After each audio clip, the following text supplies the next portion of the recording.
Hi everyone, this is Ida of Created to Create. I'm here for Spellbinders today.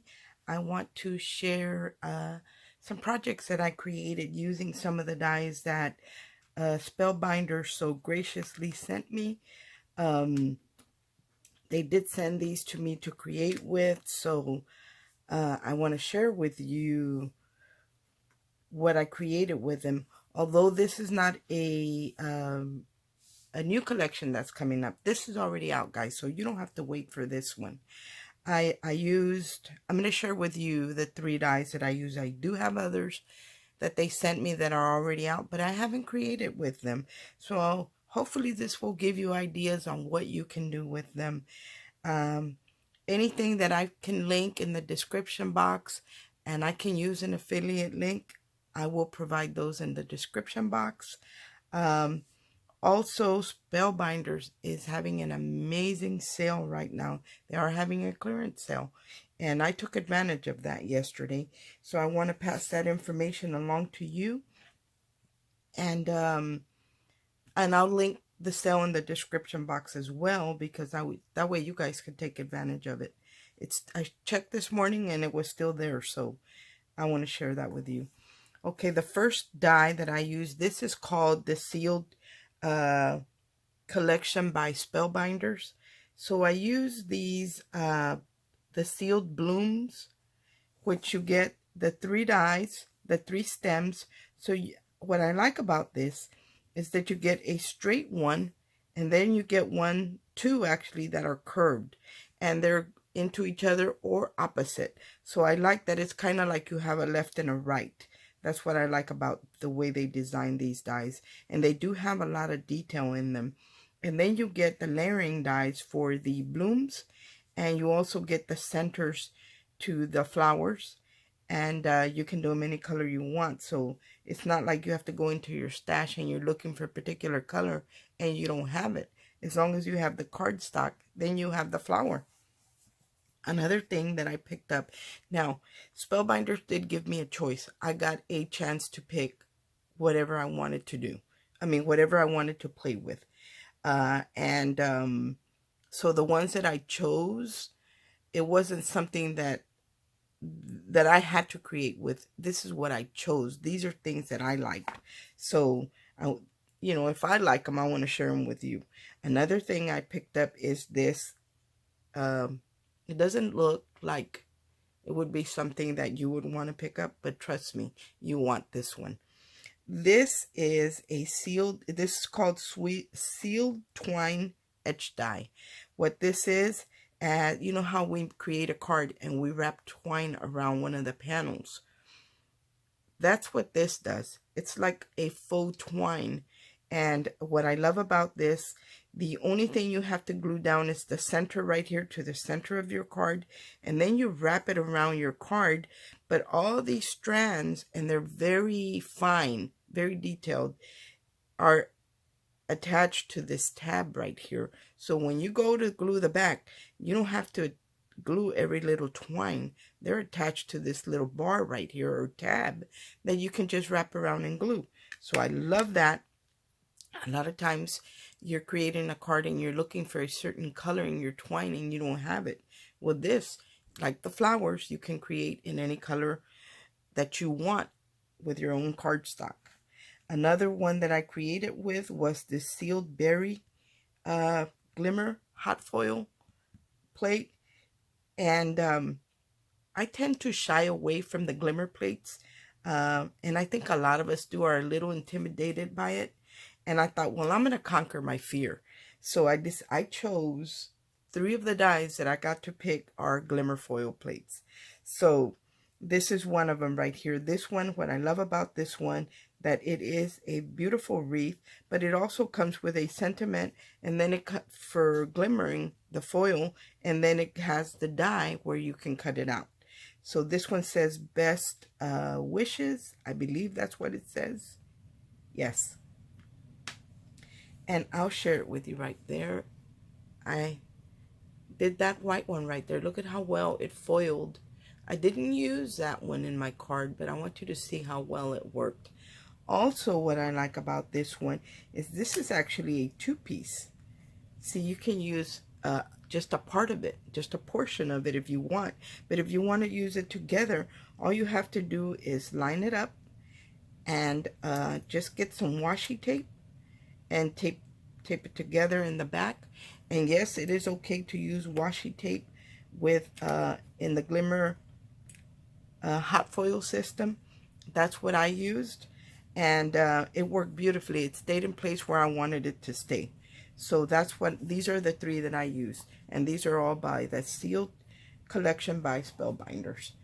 Another thing that I used is a Spellbinders embossing folder, which is this one right here. This is a new one for me. I just picked it up.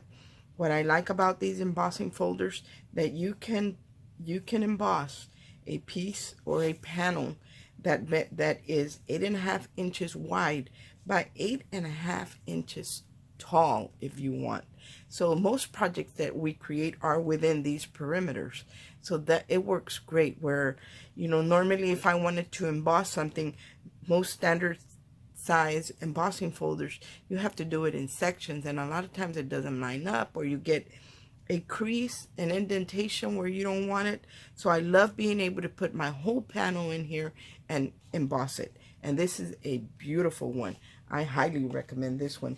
If you watch my channel at all, you will know, or you know, that I love 3D embossing folders. Now I used an oldie but goodie, which is this one here, and I don't think it's available anymore, but any die that is similar to this, that comes with layering pieces, any type of medallion die would work.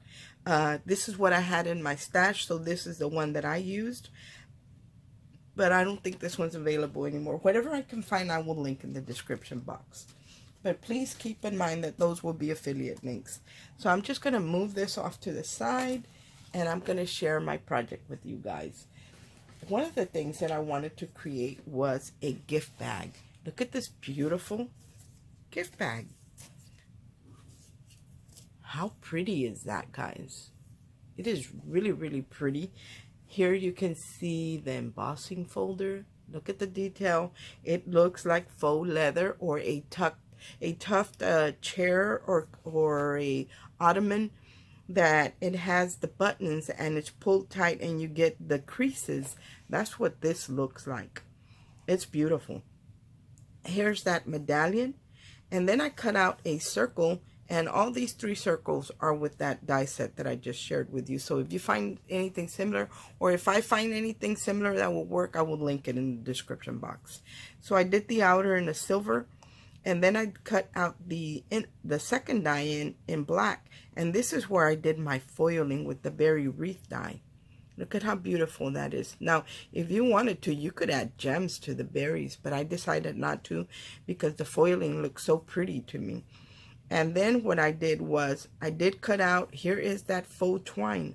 I cut that out in 110-pound cardstock, and I curved it. I didn't have any trouble with cracking or anything like that, and it stayed in place beautifully because of those tabs. And it even looks like it's crisscrossed right here.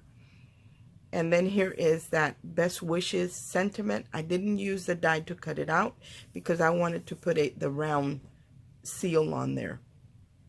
And I love the way this turned out. So I created the bag, and then I wanted to create a matching card. And here is the matching card. I actually created the bag before I did the card, and I thought it was so pretty, like a card, that I wanted to create a card with it. In this case, I created a 6x6 card. Again, I embossed that blue panel with the tuft embossing folder. There is that seal. I did the exact same thing that I did on the bag, I did on the card, and look how beautiful that looks. It is stunning. I want you to see the foil. Look at that foil. So I created that, and then I wanted to create some type of money holder. So I created this. This is a mini slimline card. It measures 3.5 by 6, and again, same thing. I used the silver layer, and then I used the blue one, and I embossed the blue one. And in this one, there are the blooms. I just did them in silver because I wanted to stay within the colors I was working with. Now I didn't use the centers here. I just added some bling that I had. Right here is their faux wax seal that they have that goes with this collection. I'm going to share that one with you. And where did I put it? I just had it. It's on my desk. I use this one right here. Here are the 3 dies that come with it, and then you get the stamps, and you also get the stamps to stamp these out and then cut them. I didn't use the stamps at all. I only used the dies, and I used the wax seal, the glimmer hot foil plate for the best wishes because I wanted to coordinate with the bag and the card that I had already created. The only thing that I did different here, that medallion die was too big to go on here, so I didn't use it at all, and I used the flowers, the blooms instead, and then the wax seal, the faux wax seal. But that is what I created. I hope that you like what I created, that this inspires you. And sometimes, you know, we don't know what things are going to look like. We're not really sure if we want them. But when we see someone create with them, then we say, oh, okay, I can do that. So hopefully this helps you in that area. I want to thank each and every one of you for watching. I want to thank Spellbinders for sending me these dies to play with. I really had a lot of fun. I hope everyone is having a great day, and I'll see you on the next one. Bye.